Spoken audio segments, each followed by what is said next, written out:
عورتوں کو عزت کیسے دی جائے. مثلاً میں کہوں گی کہ ہمیں مہر کا دیا جانا اس کی ایک مثال ہے. پہلے تو عورت اپنی رقم مرد کو دیا کرتی تھی نا، اور اب مرد عورت کو مہر دیتا ہے. سبحان اللہ. یہ ان لوگوں کے لیے بہت بڑی بات تھی جو بیٹی کی پیدائش پر اپسٹ ہو جایا کرتے تھے، اور اتنے زیادہ کہ وہ اسے قتل کر دیتے تھے. پیغمبر محمد صلی اللہ علیہ وسلم کا فرمان ہے، مفہوم کچھ اس طرح سے کہ اگر تم بیٹیوں کی پرورش کرو گے تو تمہیں جنت ملے گی، تم میرے ساتھ جنت میں اس طرح ہوگے. سبحان اللہ. اور پھر چھوٹی سے چھوٹی بات، جیسے کہ عورت اگر آپ سے لڑ رہی ہے، بحث کر رہی ہے، جب غصہ آ جائے تو خاموش ہو جاؤ.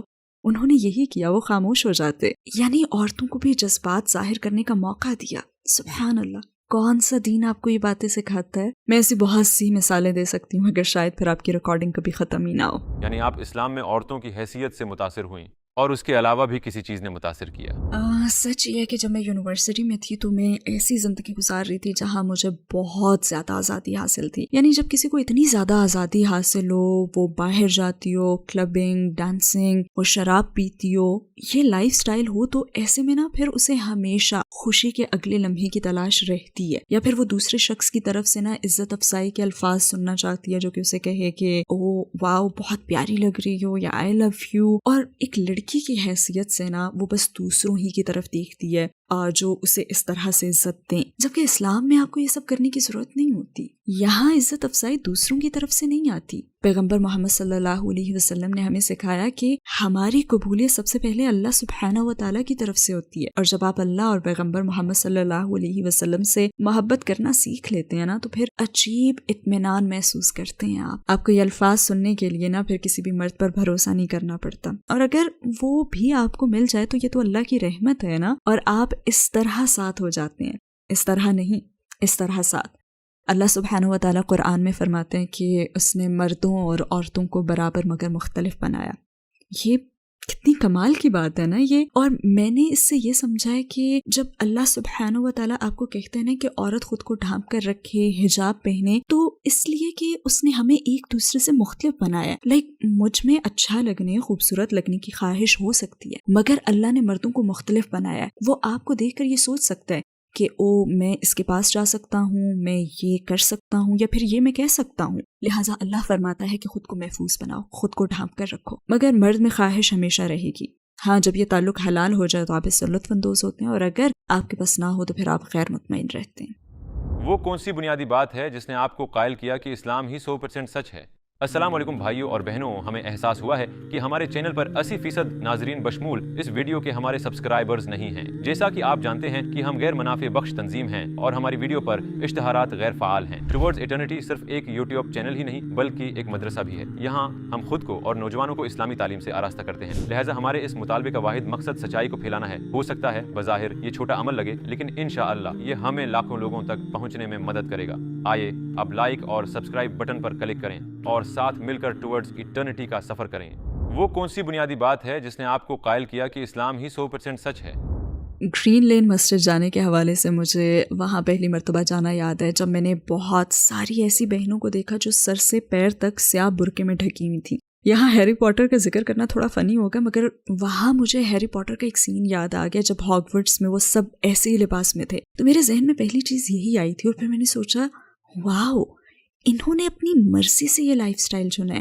مطلب میں بھی اس طرح کا اعتماد محسوس کرنا چاہتی ہوں، کیونکہ میں تو ابھی منی اسکرٹ میں گھومتی ہوں نا، لیکن میں جاننا چاہتی ہوں کہ اس لباس میں سڑکوں پر چلنا کیسا لگتا ہے. اور صرف یہی نہیں بلکہ وہ سب تو بہت ملنسار، بہت محبت کرنے والی، مہربان اور مددگار تھی. اور سچی بات یہ ہے کہ کبھی کبھی دوسروں سے بات نہ کرنا نا اپنے لیے ہی مشکلات پیدا کرنے کا سبب بنتا ہے. جیسے میں نے حجاب پہننے والی مسلمان عورتوں سے تو کبھی بات کی ہی نہیں تھی، بلکہ میں نے کسی بھی مسلمان عورت سے بات نہیں کی تھی. لہٰذا میرے لیے یہ پہلا موقع تھا. انہوں نے تو مسکرا کر میرا استقبال کیا، جبکہ ہم لوگوں میں تو اتنے تعصبات اور اتنے غلط خیالات ہیں، اور ہم سمجھتے ہیں کہ حجاب والی عورتیں تو مسکراتی نہیں ہیں. اور یہی وہ عورتیں تھیں جو مسکرا بھی رہی تھیں، ہنس بھی رہی تھیں، مذاق بھی کر رہی تھیں. اور میں نے سوچا کہ یہ تو نارمل ہے، یہ بھی انسان ہے. وہ سیاہ گاؤن میں حرکت کرتی ہے، کوئی پتلیاں نہیں ہیں، یہ انسان ہے. اور کتنی عظیم عورتیں ہیں. آپ نے کلمہ کیسے پڑھا اور آپ کو کیسا محسوس ہوا؟ میں نے اسی مسجد کے اپنے اگلے ہی وزٹ میں کلمہ پڑھ لیا تھا الحمدللہ. وہاں تقریباً 60 سے 70 لوگ تھے، اور اس وقت مجھ سے قریب ترین فرد جس نے مجھے کلمہ پڑھوایا تھا وہ اب بھی مجھ سے سب سے زیادہ قریب ہے الحمدللہ. لہٰذا کلمہ پڑھنے کا تو تجربہ بہت شاندار تھا. ویسے مجھے خوف بھی محسوس ہوا تھا لیکن اچھا احساس تھا، بہت ہی اچھا احساس. مجھے کلمہ پڑھنا، غسل کرنا سب یاد ہے اور مجھے بالکل ایسا محسوس ہوا جیسے میرا نیا جنم ہوا ہے. اور یہ نئی شروعات ہی تھی کیونکہ میں جانتی ہوں کہ اللہ سبحانہ و تعالیٰ سب گناہ دھو دیتا ہے مگر جو نیکیاں ہوتی ہیں ان کا ثواب باقی رہتا ہے. تو یہ ایک بہت ہی اچھا احساس تھا اور میں ایک مسلمان عورت کی شناخت اپنانے کے لیے تیار تھی. ہاں، اس کے بعد میں نے پڑھنا اور پھر بہت زیادہ پڑھنا شروع کر دیا. آپ کے قبول اسلام پر آپ کی فیملی اور ارد گرد کے لوگوں کا کیا ری ایکشن تھا؟ وہ بہت بہت مشکل وقت تھا مگر اس مشکل وقت کے ساتھ آسانی بھی تھی. ہاں، میں نے اسے نہیں پہچانا کیونکہ انہوں نے مجھ سے تعلق بالکل ہی توڑ لیا تھا، لہٰذا میرے پاس سوائے اللہ کے کوئی نہیں تھا. اسلام قبول کر کے میری شادی بھی بہت مشکل کا شکار ہو گئی تھی.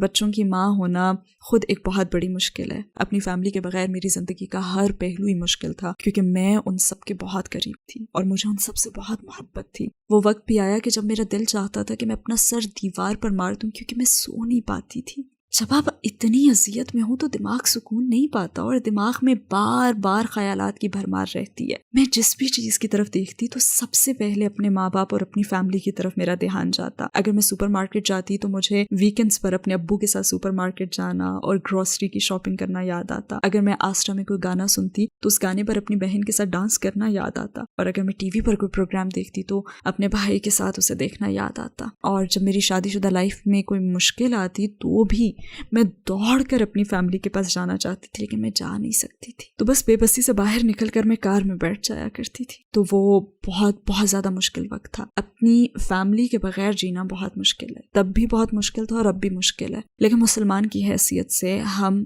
اس پر صبر کرتے ہیں اور ہم صحابہ کے قصوں سے جانتے ہیں کہ ان کے ساتھ بھی یہی ہوا تھا اور انہیں فیملی نے چھوڑ دیا تھا. ہم جانتے ہیں کہ پیغمبر محمد صلی اللہ علیہ وسلم نے اپنے چچاؤں کو کہا تھا کہ دیکھیں میں مختلف زندگی گزاروں گا. ہم جانتے ہیں کہ وہ لوگ بھی انسان تھے اور ان میں احساسات تھے.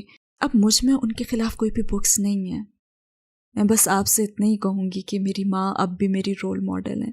وہ اب بھی مجھے دنیا کی ہر چیز سے زیادہ پیاری ہیں، بالکل ایسے جیسے محمد صلی اللہ علیہ وسلم کو اپنے غیر مسلم چچا سے محبت تھی. وہ اپنے چچا کے لیے روئے اور ان کے لیے سب کچھ کیا. میرے بھی اپنی ماں کے لیے وہی احساسات ہیں. وہ ایک شاندار عورت ہیں اور انہیں اس رویے کا حق ہے. میں نے ان کا دل توڑا ہے اور میں اپنی موت تک نہ اپنی ماں کا دل دکھانے کے لیے ان سے معافی مانگتی رہوں گی. لہٰذا میں ان کے لیے دعا کرتی ہوں.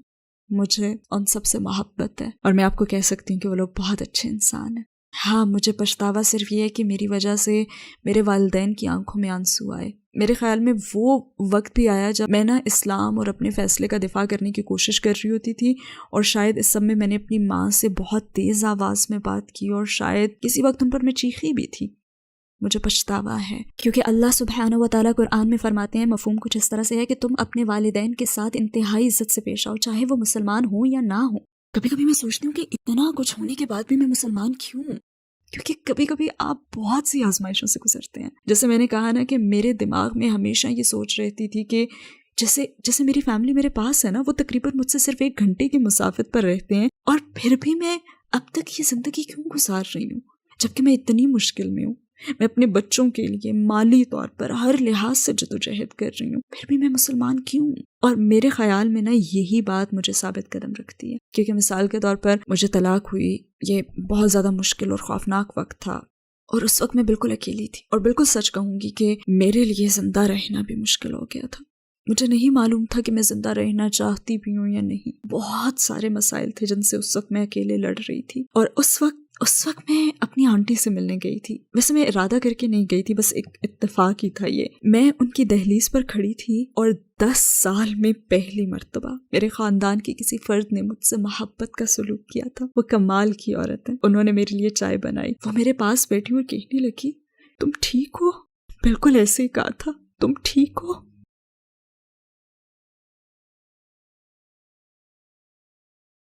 ایسا ہمیشہ ہوتا ہے. یہ میری آنٹی تھی. میرے خاندان کے کسی فرد نے پہلی مرتبہ مجھ سے پوچھا تھا، تم ٹھیک ہو؟ اور انہوں نے پوچھا کہ تم آگے کیا کرو گی، تمہارا کوئی پلان ہے؟ کیونکہ میرے پاس کچھ نہیں تھا. میرے پاس بس میرے 3 بچے تھے. اور خدا کی قسم میں اپنا گھر نہیں چھوڑنا چاہتی تھی. میں وہاں بیٹھی اور میں نے سوچا او خدا کیا ہو جاتا اگر میں اپنا اسلام چھپا کر رکھتی، اپنے اسلام کو اپنے دل میں ہی رکھتی. لیکن اگر میں گھر واپس آ جاؤں تو، کیونکہ وہ مجھ سے محبت کرتی ہیں اور میں ان کے ساتھ رہنا چاہتی ہوں. میں ان کا گھر چھوڑ کر نہیں آنا چاہتی تھی، میں ان کے گھر میں رہنا چاہتی تھی. میں ہر چیز چھوڑ دینا چاہتی تھی بس اپنا دین نہیں. اور میں نے سوچا میں اسے چھپا سکتی تھی. میں اوپر کی منزل پر نماز پڑھ لیتی جب کوئی نہ دیکھ رہا ہوتا مجھے. میں گھر واپس جانا چاہتی تھی. قدر اللہ میری دادی جنہوں نے مجھے ان 10 سالوں میں نہیں دیکھا تھا، بہت زیادہ بوڑھی تھیں. وہ کمرے سے باہر آئیں اور قریب ہی تھا کہ وہ مجھے دیکھ لیتی. میری آنٹی نے مجھے کہا کہ فوراً چلی جاؤ، گھر سے باہر نکل جاؤ، کیونکہ اگر انہوں نے تمہیں دیکھ لیا تو وہ بہت بوڑھی ہیں اور ہمیں نہیں پتا کہ آگے کیا ہوگا. بس انہوں نے مجھے گھر سے پچھلے دروازے سے بس نکل بھاگنے کو کہا اور مجھے گھر سے نکلنا پڑا. کوئی گڈ بائی نہیں، کوئی الوداعی بات نہیں، اور میں جلدی سے گھر سے نکل گئی اور اپنی کار میں بیٹھی. اور میرا پہلا ری ایکشن یہ تھا کہ کسی کو فون کروں، کیونکہ اب بس میں گھر پر رکنا چاہتی ہوں. میں اپنی فیملی میں واپس جانا چاہتی ہوں. میرے پاس کچھ نہیں ہے، میرے پاس کوئی نہیں ہے. اور پہلا کام جو میں نے کیا وہ یہ تھا کہ میں نے اپنی انتہائی نیک سیرت دوست کو فون کیا، مگر اس نے فون نہیں اٹھایا. میں چاہتی تھی کہ وہ مجھے دلاسا دے کہ نہیں پیاری دوست، سب ٹھیک ہے، اٹس اوکے. پھر میں نے دوسری دوست کو فون کیا کیونکہ اس کی قرات خوبصورت تھی اور میرا قرآن سننے کا دل چاہ رہا تھا، لیکن اس نے بھی فون نہیں اٹھایا. اور پھر میں نے سوچا کہ میں کب تک یہ کرتی رہوں گی، میں کب تک اپنی مدد کے لیے بس دوسروں پر بھروسہ کروں گی، جبکہ اللہ تو خود کہتا ہے آؤ میری طرف، میرے پاس آؤ، تم مجھے یاد کرو، میں تمہیں یاد کروں گا. آپ کا تو اپنے اللہ سے رابطہ ڈائریکٹ ہے. اور پھر میں کار میں بیٹھ گئی اور میں نے آیت الکرسی پڑھی، میں نے 3 کل پڑھے اور میں نے اللہ سے التجا کی میرا دین قائم رکھنا. میں اس وقت اللہ سبحانہ و تعالیٰ کے سامنے گڑ گڑائی، میرا دین قائم رکھنا، بس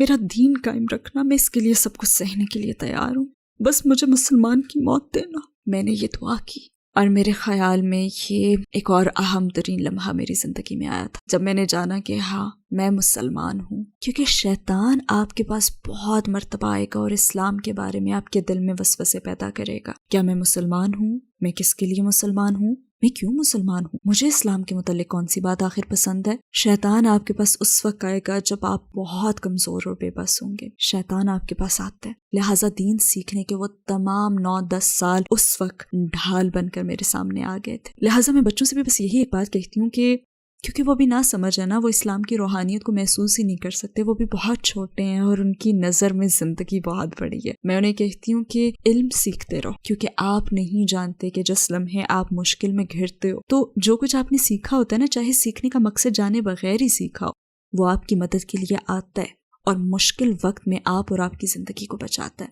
تو جب آپ کی امی کہیں نا کہ مدرسے جاؤ، جب آپ کی امی آپ سے کہیں چلو اپنی اسلامک سٹڈیز کا سبق لینے جاؤ تو جایا کرو. نو مسلموں کو بھی میں یہی کہوں گی کہ علم سیکھتے رہیں. آپ بس اس لیے مسلمان نہیں ہیں کہ میں اللہ پر ایمان رکھتا ہوں، نہیں، جائیں اور علم سیکھیں، دین پڑھیں، محنت سے سیکھیں اور اسے روزانہ پڑھتے رہیں، چاہے تھوڑا ہی سے. کیونکہ جب آپ پر کوئی مشکل آئے گی تو شیطان آپ کے پاس آئے گا اور آپ کا ایمان چھیننے کی کوشش کرے گا. اس وقت اچانک نا آپ کی تمام سیکھی ہوئی جو چیزیں ہوتی ہیں نا وہ آپ کے ذہن میں آ جائیں گی اور آپ کو پھر بچا بھی لیں گی، جیسے مجھے اس دن بچا لیا. میں آپ کے سامنے اور مثالیں بھی دے سکتی ہوں اور واقعی کیمرے کے سامنے میں آپ سے کہوں گی کہ ایسے دن بھی آئے جب میں خود کو اذیت دینا چاہتی تھی. مثلا مجھے یاد ہے کہ میں باتھ روم میں اپنا چہرہ دیکھ رہی تھی اور مجھے اس سے اس قدر نفرت محسوس ہوئی کہ میں اپنا چہرہ نوچ لینا چاہتی تھی. اور بدترین چیز یہ کہ ایسی کیفیت باتھ روم میں ہوئی تھی جہاں پہ آپ اعوذ باللہ من الشیطان الرجیم بھی نہیں پڑھ سکتے. جب آپ بے بس ہونا تو اس وقت کبھی بھی باتھ روم نہ جائیں. خیر بہرحال پھر میرے ذہن میں نا ایک آواز گونجی کہ کھڑکی سے باہر دیکھو. میں نے کھڑکی سے باہر دیکھا تو آسمان نظر آیا.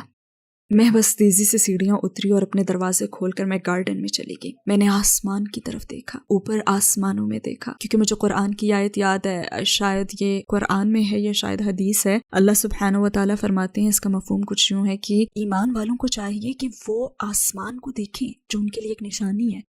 اور بس میں اپنے گھٹنوں پر بیٹھ گئی اور اللہ سے التجا کی، یا اللہ مجھے دین پر قائم رکھنا. اسی میں آزادی ہے، اسی میں اطمینان ہے، جس میں ہمیں کسی بھی انسان پر بھروسہ کرنا ہی نہیں پڑتا. آپ کو کسی اور انسان کی ضرورت نہیں رہتی، آپ کو اپنی زندگی میں اللہ سبحانہ و تعالیٰ کی ضرورت ہوتی ہے. اور بس میں نے یہی کیا، لہٰذا میں نے خود کو اذیت نہیں دی کیونکہ میرے پاس اللہ ہے. تو آپ کی 14 سالہ مسلمان زندگی کے لمحات میں وہ کون سا لمحہ تھا جب آپ کو اپنی فیملی کی سب سے زیادہ ضرورت محسوس ہوئی مگر وہ لوگ آپ کے پاس نہیں تھے؟ جب شادی میں مشکلات پیش آئی تھی تب مجھے اپنے والد کی ضرورت تھی، مجھے یہ تحفظ چاہیے تھا، مجھے ان کے تحفظ کی ضرورت تھی۔ ہر عورت کو کم سے کم ایک بھائی کی ضرورت ہوتی ہے، جیسے مجھے اس وقت اپنے بھائی کی ضرورت تھی۔ تب مجھے ان لوگوں کی سب سے زیادہ کمی محسوس ہوئی تھی، اور اپنی زندگی کے ہر موقع پر ایک محرم کے تحفظ اور سیکیورٹی کی کمی۔ ہم یہ باتیں سنتے ہیں نا کہ اے عورتوں ہمیں مردوں کی ضرورت ہی نہیں ہے، کم آن، آپ کو یقیناً ضرورت ہے۔ جب آپ کی زندگی سے مرد نکل جاتے ہیں نا تب آپ کو احساس ہوتا ہے کہ ہاں مجھے اپنی زندگی میں مرد کی ضرورت ہے۔ اور پھر میری امی، میں نے انہیں اس وقت بہت مس کیا تھا جب میرے بچے ہونے والے تھے۔ جب میں نے جاب شروع کی تو انہیں اس وقت بھی میں نے بہت مس کیا تھا، کیونکہ جو میری امی ہیں وہ ایک بہت ہی مضبوط عورت ہیں۔ میں ان سے سیکھنا چاہتی تھی، مگر ہاں الحمدللہ میرے پاس بہت سی خوبصورت یادیں ہیں، اور میں نے اپنی امی کے ساتھ بہت سا وقت گزارا ہے، اور انہیں ایسی مضبوط عورت بنتے ہوئے دیکھا ہے میں نے اپنے سامنے۔ تو الحمدللہ میرے پاس اب بھی ان کی جو سکھائی ہوئی باتیں ہیں وہ موجود ہیں۔ میں اب بھی اپنے والدین کی باتوں پر بہت زیادہ عمل کرتی ہوں، کیونکہ وہ اسلام کے خلاف نہیں ہے، تو پھر کیوں نہ کروں۔ اور میرے خیال میں ہر نو مسلم کے لیے نا یہ اعتراف کرنا ضروری ہے کہ آپ اپنی فیملی سے محبت کر سکتے ہیں۔ پیغمبر محمد صلی اللہ علیہ وسلم نے اپنے چچا سے محبت کی تھی، اور میں بھی اپنے والدین سے کہوں گی کہ مجھے آپ سے محبت ہے، میں آپ کی عزت کرتی ہوں، میں اب بھی آپ کا حصہ ہوں، مجھ میں آپ ہی کا خون دوڑ رہا ہے۔ آپ کی سکھائی ہوئی باتیں مجھ میں اب بھی ہیں، آپ نے جو بھی سکھایا میں نے اسے نہیں چھوڑا۔ ایسا کرنا میرے لیے ناممکن ہے۔ آپ میرے رول ماڈلز ہیں، آپ میرا سب کچھ ہیں، اور میں آپ کے ساتھ دوبارہ ملنے کے لیے سب کچھ کروں گی، آپ سے واپس مل جانے کے لیے۔ ہاں بس ایک چیز نہیں کر سکتی کہ آپ کو اللہ سے زیادہ اہمیت نہیں دے سکتی۔ تو کیا آپ کے ساتھ کبھی کوئی غیر معمولی واقعہ ہوا جب آپ کو محسوس ہوا ہو کہ آپ کا اللہ کے ساتھ ایک خاص تعلق ہے؟ میرا خیال ہے کہ میں نے اپنی زندگی کی بہت سی مشکلات بتائی ہیں، مگر پلیز مجھے وہ رحمتیں بھی بتانے دیں جو اللہ نے مجھ پر نچھاور کی ہیں الحمدللہ۔ میں آپ کو ایسے 2 لمحات بتاؤں گی۔ ایک وقت تھا جب میں واقعی میں بہت مشکل میں تھی، انفیکٹ ایسے بہت سے موقع آئے ہیں جب میں بہت مشکل میں گھری ہوئی تھی، سبحان اللہ۔ کسی نے مجھے کہا کہ دیکھو جب تم کسی مشکل میں ہو تو اپنے بچوں کے پاس جاؤ جب وہ سو رہے ہوں، اور انہیں سوتا ہوا دیکھو۔ میں نے ایسا ہی کیا۔ وہ بھی ایسے ہی ایک مشکل وقت تھا جب میں زندگی سے ہار ماننے کو تیار تھی، بس مجھے خود سے نفرت ہو گئی تھی، اور میں یہی سمجھتی تھی کہ میں لوگوں پر بوجھ بن گئی ہوں۔ خیر پہلے میں اپنی بیٹی کے کمرے میں گئی، اس وقت وہ تقریباً 11 سال کی تھی، مگر جب سو رہی ہوتی تو میری 5 سال کی معصوم بیٹی لگتی تھی وہ۔ سبحان اللہ، میری بیٹی، یہ میری بیٹی ہے، اللہ سبحانہ و تعالیٰ نے یہ بیٹی مجھے دی ہے، اللہ سبحانہ و تعالیٰ نے اسے میرے ذریعے اس دنیا میں بھیجا ہے۔ اور پھر میں اپنے بیٹوں کے کمرے میں گئی، وہ بہت گہری نیند سو رہے تھے، اور پھر مجھے نا سورہ ملک کی وہ آیت یاد آئی، مفہوم جس کا یہ ہے کہ تم بہت کم شکر ادا کرتے ہو۔ اور میں نے سوچا کہ آخر میں کیسے شکوہ کر سکتی ہوں، میں کیسے خود سے نفرت کر سکتی ہوں، جبکہ اللہ سبحانہ و تعالیٰ نے مجھے اتنی رحمتیں، 3 بچے دیے۔ اور اس لمحے میں نے خود کو اللہ سے بہت قریب پایا تھا، کیونکہ میں نے اسے پہچانا، میں نے اس کا شکر ادا کیا، اور خود کو اس کے بہت قریب محسوس کیا۔ ہمارے پیغمبر صلی اللہ علیہ وسلم کی کون سی بات نے آپ کو سب سے زیادہ متاثر کیا؟ ان کے کردار نے، ہمیشہ ان کے کردار نے، اور سب سے پہلے تو عورتوں کے ساتھ ان کا حسن سلوک، کہ آپ نے اس شخص سے بات کرنا پسند ہی نہیں کی جو اپنی بیٹی کو پیار نہیں کرتا، اور پھر اپنی بیویوں کے جذبات اور احساسات کا وہ کتنا احترام کرتے تھے، اور ایسے وقت میں بہترین رویہ بھی اپناتے تھے۔ اور پھر وہ ایک واقعہ جہاں پہ ایک صحابی نے آپ صلی اللہ علیہ وآلہ وسلم کو ڈنر پر انوائٹ کیا، تو آپ صلی اللہ علیہ وسلم نے اس سے پوچھا کہ کیا عائشہ کو بھی دعوت دی ہے؟ تو اس نے کہا نہیں، تو آپ نے بھی اس دعوت کو قبول نہیں کیا تھا۔ ان کی ہر بات، ان کی شرافت، اپنی بیویوں کے درمیان برابر کا سلوک، گھر میں ان کی نرم مزاجی، اور پھر میدان جنگ میں ان کی طاقت، ہر چیز نے ہی متاثر کیا۔ طائف میں جب وہ مدد مانگنے گئے تو وہاں ان پر ظلم کا ہونا، پھر بھی دیکھیں انہوں نے جواب میں کیا کیا، وہ روئے بھی ہیں۔ آج کے مرد سمجھتے ہیں کہ ہم رو نہیں سکتے، ہماری انا کا مسئلہ ہے، نہیں، وہ روئے بھی ہیں۔ اور ہم جنس کے متعلق بات کرتے ہیں، مرد کی حیثیت، عورت کی حیثیت۔ پیغمبر محمد صلی اللہ علیہ وسلم کو دیکھیں۔ ویسے آج کل میں یاسر قاضی کی لکھی ہوئی ان کی سیرت پڑھ رہی ہوں، اور ہر پیراگراف سے مجھے کچھ نہ کچھ سیکھنے کو مل رہا ہے، الحمدللہ۔ بہت ہی شاندار کتاب ہے ماشاءاللہ، میں ہر ایک کو یہ پڑھنے کا کہتی ہوں، اور اس میں ان کی وفات تک ہر چیز موجود ہے۔ اور اس میں حضرت عائشہ رضی اللہ تعالیٰ عنہا کے سر درد کی شکایت کا بھی واقعہ ہے۔ انہوں نے اپنے سر درد کی شکایت کی تھی تو آپ صلی اللہ علیہ وسلم نے فرمایا کہ نہیں، بلکہ میرا سر درد سے پھٹ رہا ہے اور میرا دم نکل رہا ہے، سبحان اللہ۔ انہوں نے ہر مشکل سہی تاکہ ہم اچھے مسلمان بنے اور جنت میں جا سکیں۔ وہ اپنی فیملی، اپنے مال کے حوالے سے ہر آزمائش سے گزرے. کس لیے؟ ہمارے لیے. اسلام سے پہلے آپ کی زندگی کا کیا مقصد تھا اور اسلام کے بعد کیا ہے؟ خدایا، میرا مقصد گھر واپس جانا ہے. باخدا میں گھر جانا چاہتی ہوں. گھر، مجھے بس گھر جانا ہے. اور میں چاہتی ہوں کہ اللہ سبحانہ و تعالیٰ مجھے میری فیملی لوٹا دے. یہی میرا مقصد ہے. اے اللہ، مجھے میری فیملی واپس دے دے.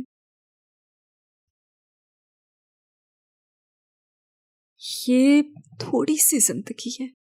میں ہر وقت خود کو یہی سمجھاتی ہوں کہ یہ دنیا کی زندگی تو بس ذرا سی زندگی ہے. ہم یہاں ہمیشہ کے لیے نہیں ہیں. میں بس گھر جانا چاہتی ہوں. آخر میں آپ ان لوگوں کو کیا کہیں گی جو آپ کو دیکھ رہے ہیں، جن کے دل اسلام کے قریب آ رہے ہیں مگر اپنے رشتہ داروں اور قریبی لوگوں کے رد عمل سے خوفزدہ ہیں؟ اپنا اصل مقصد ذہن میں رکھیں. آپ کا اصل مقصد ہے، دیکھیں، چاہے آپ میں ایک ذرہ ایمان ہو نا، چاہے آپ میں ایمان کا ذرا سا ہی احساس ہو، آپ کا اصل مقصد جنت میں پہنچنا ہے. اگر آپ واقعی اس پر ایمان رکھتے ہیں کہ خدا کا وجود ہے تو میں کہوں گی کہ سب سے پہلے آپ علم حاصل کریں. یہ جو آپ کا ذرہ برابر ایمان ہے نا، آپ اس پر جمے رہیں اور علم سیکھتے رہیں. شیطان کو اپنے پاس نہ آنے دیں کہ کہیں وہ اتنا سا ایمان بھی نہ لے جائے، کیونکہ شروع میں وہ اس کی سخت کوشش کرے گا. شیطان آپ کے پاس بھرپور انداز میں آئے گا اور آپ کو دوبارہ کافر بنانے کی کوشش کرے گا. اس لیے سیکھیں، خود کو علم دیں، اپنے مقاصد طے کریں، اپنے ذہن میں اپنا ٹارگٹ رکھیں. اور میں آپ کو بتاؤں کہ میرے ذہن میں یہ خیالات آتے تھے، میرے دماغ میں یہ باتیں چلتی تھی. ایک منفی آواز تھی اور پھر ایک اچھی آواز ابھرتی تھی. کبھی کبھی آپ کو یہ کرنا پڑتا ہے، آپ کو یہ بلند آواز سے کہنا پڑتا ہے، اے اللہ، مجھے تیری ضرورت ہے، مجھے صراط مستقیم پر چلا. اگر میں ان سوالات کے بارے میں سوچوں کہ مجھے اپنی فیملی کے ریاکشن کے باعث ایسا کرنا چاہیے یا نہیں، تو آپ یہ سوچ لیا کریں کہ آپ اکیلے دنیا سے جائیں گے. جب آپ کو قیامت میں کھڑا کیا جائے گا تو آپ کی فیملی آپ کی مدد نہیں کرے گی. اگر آپ ابھی قیامت کے دن پر ایمان لانے کے درجے پر نہیں پہنچے، کیونکہ کچھ لوگ ابھی سیکھ رہے ہیں نا، تو یہ سوچ لیا کریں کہ اس دنیا میں مجھے اپنی فیملی سے کیا فائدہ مل رہا ہے اور مجھے روحانیت سے، خدا پر ایمان لانے سے کیا فائدہ مل رہا ہے. تو اس مرحلے پر میں یہی کہوں گی کہ سب سے اہم چیز ہے علم سیکھنا. بس علم حاصل کرتے رہیں، کیونکہ یہ آپ کو منزل تک پہنچا دے گا. اور اپنے دل میں سچی تڑپ رکھیں کہ آپ وہاں تک پہنچنا چاہتے ہیں. اللہ تعالیٰ فرماتے ہیں، مفہوم یہ ہے کہ میری طرف قدم بڑھاؤ، رکے نہ رہو. تو ایسے کہا جا سکتا ہے کہ دین میں ہمیں اللہ کی طرف بڑھنے کی ترغیب دی گئی ہے. اگر آپ مسلمان ہونے کا سوچ رہے ہیں تو ایک اور قدم آگے بڑھائیں، اللہ آپ کی طرف دوڑ کر آئے گا.